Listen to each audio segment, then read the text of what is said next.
رسول الله صلی الله علیه وسلم یو ورځ جبرائیل علیه السلام نه پوښتنه وکړه چې ته چې پیدا شوې دا بل ټکی یو د کار واورئ چې په تمام ملائکو کې اول الله خلقت د جبرائیل علیه السلام کړي، اول دې پیدا کړ. او د اول د پیدا کولو غرض داو چې زما د محبوبانو او خاص کر د جناب محمد رسول الله صلی الله علیه وسلم په منځ کې با رهبار چې کوم دی هغه څوکي جبرائیل رهبار دیته وای. رحمان بابا وای کنه وی لهبت رهبار پختل نشما،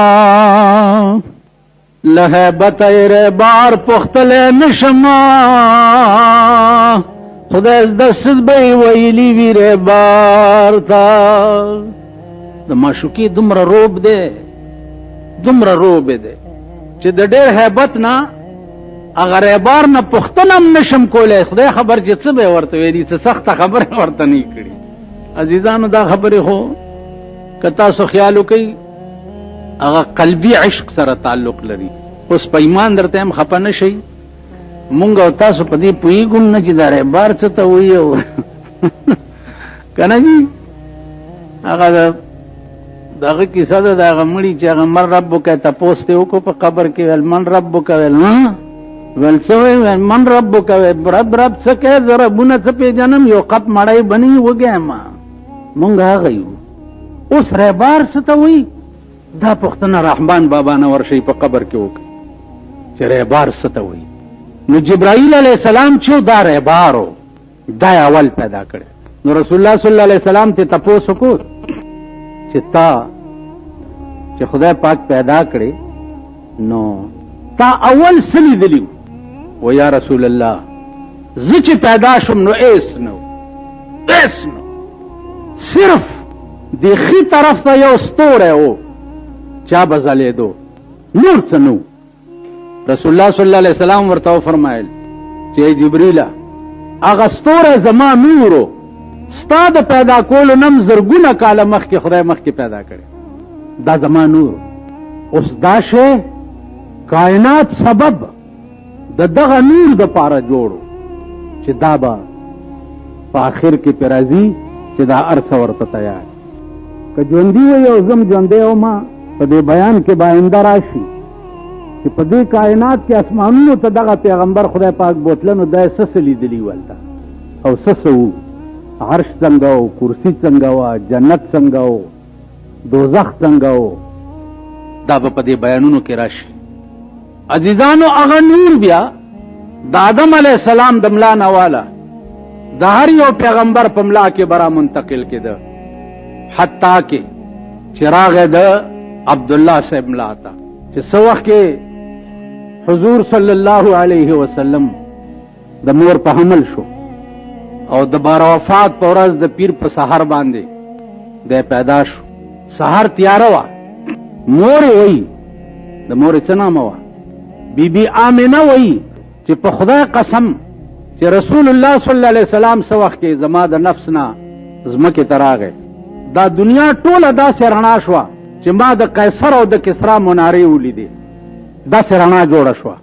عزیزانو دا لیلة القدر شپه ده، دا د خدای پاک تاسو ته وښی د لیلة القدر په شپه باندې چې کومه شپه د لیلة القدر او ته پکې راویښ شوې نو دا ټوله دنیا به داسې ګورې لکه دې تلي ته چې ګورې داسې، او یو شی به پکې وګورې چې په دې تمام کائنات کې به هیڅ شی ولاړ نه ګورې، ټول به خدای ته په سجده پراته وي، که دا ونې دي که دا محلونه دي او که دا بوټي دي هر ځای چې دی دا ځمکه به داسې تلی وي او هر شی به خدای ته په سجده پروت وي، داسې رڼا به وي چې د مشرق او مغرب به درته د دې تلي په شان ښکاري. نو بی بی آمنه وایي چې ما داسې رڼا شوه چې د مکې نه د قیصر او د کسرا منارې ولیدې. عزیزانو ماشوم اوس خدای پوهېږي چې څه وخت کې دی پیدا شو. علما لیکي چې دی چې د مور په حملو نو مور به چېرته د لرګو ګېډې راوړو کور ته نو لرګې ګېډې به 2 فوټه د سر نه اوچت روانو، په سر به نه کېد ځکه چې خېټه کې سردار کونین پروت په لاره به چې مور روانه وه او نور به نو د عربو غوندې ګرمي دا وریځ به راکوزه شوه د هغې په سر باندې به لکه د چترۍ غوندې روانه د مور په خېټه کې و چې پلار عبدالله صاحب وفات شو چې څه وخت کې پیدا شو بی بی حلیمې ته حواله کړی شو د تی ورکولو دپاره څه چې د عربو رواج و چې د 6 کالو شو نو مور هم وفات شوه د 6 کالو په عمر کې یتیم او یسیر دواړه شو دی راغی د خپل تره په تربیت کې د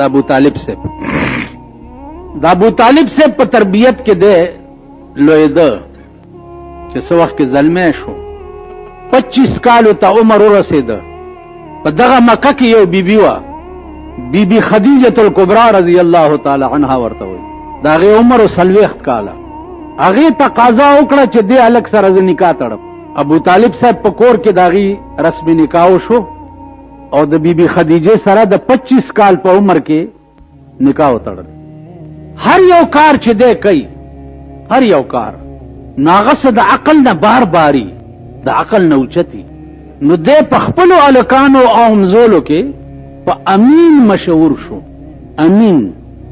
امین معنا دا امانتګار چې د په بچپن کې هم چرته خیانت نه دی کړی نو د ډېر صدق او د ډېر رښتینوالي نه په نوجوان طبقه کې دی په امین مقرر دا بیبي خدیجه چې څه وخت کې د په عقد نکاح کې راله نو دا و ډېره مالداره تاجره وه تجارتونه وغیره وغیره هغه اسباب قدرت ورته برابر په دې اسنا کې 15 کاله نور تیر شو حکم ورته وشو چې تیار شه بل یو رحم را روان دی مکې معظمې نه بار منا کې یو غر دی چې هغې غر ته هغې کې یو غار دی هغې ته غار حرا وایي حکم ورته وشو چې دې غار حرا ته به ته ځې او دې ځای کې به ته د الله په ذکر و فکر کې مشغول یې ده ته به خپلې بیبي قجورې او ستوان وغیره دا برابر کړه او دا به غار حرا ته ځان سره یوړه اوس دې وخت کې خو چونکې مکه معظمه کې ډېرې آبادۍ او دغه دي هغه غار هغه وخت کې بالکل د بیت الله شریف ته مخامخ او دا غار نه د بیت الله ښکارېدو 6 میاشتې په دغه غار کې دی چلو 6 میاشتې پس جبرائیل علیه السلام ورته راغی چې راغی د قرآن کریم یو څو آیاتونه یې راوړه محدثین وایي چې په دغه وخت کې جبرائیل علیه السلام په خپل صورت اصلي کې د تزان وخودو خپل صورت اصلي د جبرائیل دا دی چې د 600 وزرې دي او په هر یو وزر باندې قل هو الله احد لیکلی اوس قل هو الله احد خدا شی دی چې ماشومانو ته یادي او پوهې پې چې قل هو الله احد کې کوم زور دی هغه زور درته زه ویلی نشم او رسول الله صلی الله علیه وسلم ته نبوت راوړو هغه نبوت د دې دواړو اوږو په دې منځ کې د کونترې د اګۍ عمره یو مهر ولګول او د قرآن کریم دا آیاتونه یې راوړه چې اقرأ باسم ربک الذي خلق خلق الانسان من علق اقرأ باسم ربک الذي خلق خلق الانسان من علق حضور علیہ السلام دا ولست او د غار حرا نه راکوشو او کور ته راغی کور ته چې راغی بیبي خدیجې ته وایي چې زملونی ما باندې شړای واچوا بلستن را باندې واچوا زه تبې ونیوم ځکه چې جبرائیل په صورت اصلي کې لیدلی و نو هیبت پې راغلی و اوس بیبي خدیجې ته ګوره او ورته څه وایي او ورته وایي و یا رسول الله تبې نه نیولی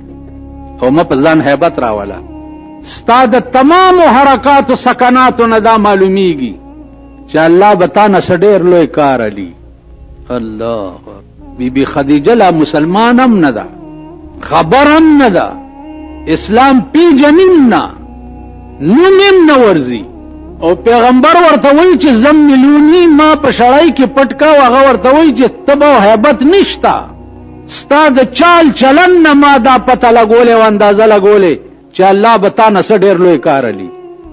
نن که زمونږ او ستاسو ښځې مسلمانانې نه دي نو پسه ووایي په ایمان مونږ ته به ښځې داسې ووایي یا زمونږ د ښځو مازغه به دا کار وکړي. پرون راته چا وایي چې دا زمونږ د صوبې نوی وزیر اعلی چې راغی ټول بایسکوپونه یې بند کړل. مال چې دا خو ډېر ښه کار وشو. وی چې په هزاره کې هم بند کړه او دلته هم ټول بند کړه. مال دا خو ډېر ښه کار وشو. وی سر به مهر یې کړ او سیل یې کړه. ما ورته وی چې دا خو ډېر ښه کار دی، خدای دې نورم توفیق ورکړي چې دا وی سی آرونه او بلو پرنټونه چې دي چې دا هم سر به مهر کړي. خدای دې دا توفیق هم ورکړي. خو دا توفیق دې هم خدای ورکړي چې دا ښځې هم سر به مهر کړي. زما په خبره پوهېږئ؟ ټول ګند یې ښځو په پاکستان کې اچولی دی. دا دعا وکړئ چې دا ښځې هم سر به مهر کړي او اعلان وکړي چې خبردار چې ښځه بار ونه ګورم. لکه په کابل کې طالبانو اعلان کړی چې که ښځه بار راووته خپې پې ماتې کوي. خو د طالبانو نه ښځې داسې یېرېدلي چې څوک بار نه راوځي. او ښځه ډېر ظالم بوټی دی چې لږ د یارې خبره واوري بیا نږدې نه راځي. دلته یو کال دا پراپېګنډه شوې وه چې یو ګوربیجو راوتی دی ښځو نه پوزې خوري.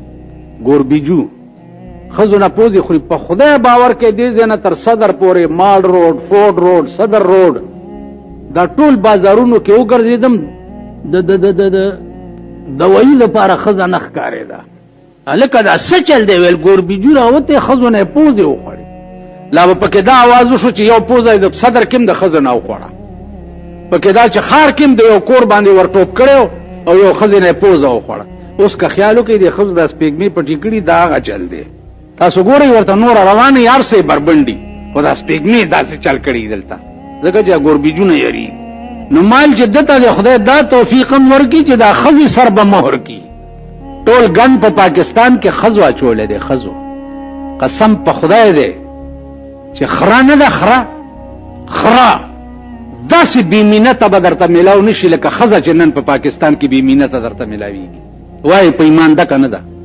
خرې له چې ورنږدې کېږي نو هم د دې خوف به دې وي پړه کې چې په لته مې ونه وی. دا یاره به دې وي که نه چې په لته مې ونه وی او دا ښځې خو لتې نه وی. داسې بېمینته لکه خره نه میلاویږي لکه ښځې چې میلاویږي. نو د پاکستان دی خدای د نواز شریف د حکومت دې طرف ته خیال کی چې دا ښځې سر به مهر کی چې بغیر د ضرورت نه به ښځه د کور نه بار نه روځي او که راووته نو خپې پې ماتې کوي. اصلي شی دا دی. سینماګانو زه په خپل ځای کې خیره مقدم کوم چې دا ډېر ښه کار دی. د قوم بچي ټول تباه شو په بلو پرنټونو دکانونو کې. تباه شو که نه؟ د قوم بچي تباه شو، ټول مردار او ګندګان شو. نو دغه طرف ته توجه پکار ده. د عمر پته نه لګي چې یو ورځ به که دوه ورځې به خو که ښه کار چا وکړو نو انجام به یې ښیي. زما عزیزانو د رسول الله صلی الله علیه وسلم بیبي لا اسم نه ده او پیغمبر ته داسې رای ورکوي چې د هغه نه ټول هیبت بوتلو او ټیک شو. آیاتونه د قرآن دي چې په غار حرا کې په رسول الله صلی الله علیه وسلم باندې نازل شوي. بار راووتو د کوره چې بار راووتو نو ابو بکر صدیق په مخه ورغی. دی لا مسلمان نو. رسول الله صلی الله علیه وسلم ادرولو ویل ابو بکر نن په غار حرا کې ما سره داسې چلو شو. جبرائیل راغی او دا آیاتونه راته وویل، ما ته نبوت ملاو شو او دا اجازت راکړی شو چې د قوم ته د توحید دعوت ورکا. دوی ته ووایه چې وحدو ربکم او لا اله الا الله محمد رسول الله. ابو بکر صدیق وی چې ها داسې چلو شو؟ ویلی او وی لا اله الا الله محمد رسول الله. په لاره کې ولاړ ابو بکر صدیق په ایمان راوړو. پیغمبر ته تپوس کوي چې ابو بکر تا خو څه تپوسونه ونه کړه؟ معجزه غوښتل یا څه ورته وی چې محمده ستا بچپن مونږ سره تیر دی، تا د دنیا په خبرو کې هم چرې دروغ نه دی ویلي، په امین مشهورې. نو دا خو د دین خبره ده، په دې کې به څنګه دروغ وی؟ په دغه وخت کې رسول الله صلی الله علیه وسلم ورته وفرمایل چې انت صدیق نو ابو بکر نامه خوا خدا صدیق لفظ په دغه کوڅه کې په ولاړې پیغمبر ولا ورکو چې ته صدیق ولې چې تا پړومبای او په یو وینا زما باندې ویلې چې لا اله الا الله محمد رسول. عزیزانو خبره شروع یکی بادی ګره مرګری راځه او ایمان راوړه مرګری راځه او ایمان راوړه. ابو جهل ته چې پته ولګېده هغه په دارالندوه کې فوراً میټینګ کال کو. دارالندوه داسې پوه شئ لکه د پاکستان قومي اسمبلی دان دارالندوه چې وه دا د مکې قومي اسمبلی وه. دان دارالندوه چې وه دا د مکې قومي اسمبلی وه. تمام سرداران د قریشو راوغوښته او دا حضرت عمرم پکې و. ابو جهل ویلې چې څه پوهېږئ زمونږ خدایان او د پلار او د نیکه دین ته دا محمد چې کوم پیدا شوی دی بے مور او بے پلاره دا ورته دروغجن وی او زمونږ خدایانو ته غلط وی. د دې علاج وکئ چاوې دا به وکړو چاوې دا به وکړو. حضرت عمر ته وی څه به وکې هغه توره راوویسته ویل څه به وکړم اوس به درته په دې توره کې سر ټومبلی راوړم. اوس به را روان شو. رسول الله صلی الله علیه وسلم چې کومه جونګړه کې ناست چې هغې ته نږدې شو یو صحابي ورته وی چې عمره خیر خدای ډېر په جذبه روانې ورته وی لرې شه لارې نه دا تاسو چې پې مین یئ د سر پرې کولو پسې روانې چې ښه دې شمې وجلو له راغې ویل یو ویل د دې شمې رڼا خو ستا کور ته هم تلې ده ته دې شمې پسې وجلو له را دې ورشه کور کې دې د دې رڼا وګوره. ویل زما کور کې ویل یو ویل ودرېږه کور ته یې منډې کړه. دروازه بند وه چې دروازه بند وه دننه نه څه اواز راځي خورې لګیا د دننه قرآن لولي او دا آیات وی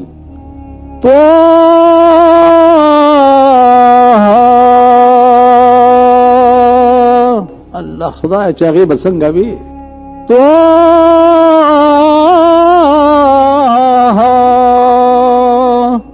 ما انزلنا عليك القرآن لتشقى. دا آیات د دروازه وډه بوله خوره پڅ شي چې قرآن لیکلی هغه زر پټ کورال ورور ته دروازه لرې چې دی ورننوت ورتل دا تاسو لسته هغې ما خو څه نه دي ویلي برا نیولې ده مرګ لی وواله چې د پاسه او خیر راغی هغه یې موواله چې ویې والو خورې داسې ودرېده ورته ویل عمره نوره مې مووه نوره مو ویلې بس ستړی شو خو په دې مې پوه که چې دا تا څه وي چې زه راتلم ورته وی ما هغې نه وینې بیږي وی ما دا وی چې طه ما انزلنا عليك القرآن لتشقى. یو ته بیا ووایه اخورې ورته بیا وی طه ما انزلنا عليك القرآن لتشقى. حضرت عمر داسې ولاړو یکدم داسې شو او په جړا شو او ورغه دا خورې د ګریوان نه ونیوه ویل و خورې ستا دې په خدای باندې قسم وي دا داسې مزیدار قرآن چې تا ته چا ښودلی دی مام ولا بوزه مام ولا بوزه. خورې ورته راځه خورې مخکې و دی ورپسې حضور علیہ السلام ته چې ورننوته رسول الله صلی الله علیه وسلم چې ورته وکتل نو ورته عمر بیا څه جګړې لرالې خدای بنده و یا رسول الله جګړې لنیم راغلی دې دپاره راغلیم چې کوم قرآن دې زما خور ته ښودلی دی هغه ما ته مخایه. پیغمبر ورته څه وایي چې قل یا عمر لا اله الا الله محمد رسول الله. اوس په دارالندوه کې ابو جهل دی په تمه ناست دي چې اوس به د پیغمبر سر ټومبلی راوړي په توره کې. عمر وی خدمت وایه یا رسول الله وی خدمت وی او وی د اسلام نام و نشان مټاولو کوشش دی کولو اوس چې چېرته وران ځای ګورې هلته به د اسلام جنډه لګوې. یو بزرګ وایي که نه वो जिन मस्जिदों का था वो गिराने पे मुब्तला, जिन मस्जिदों का था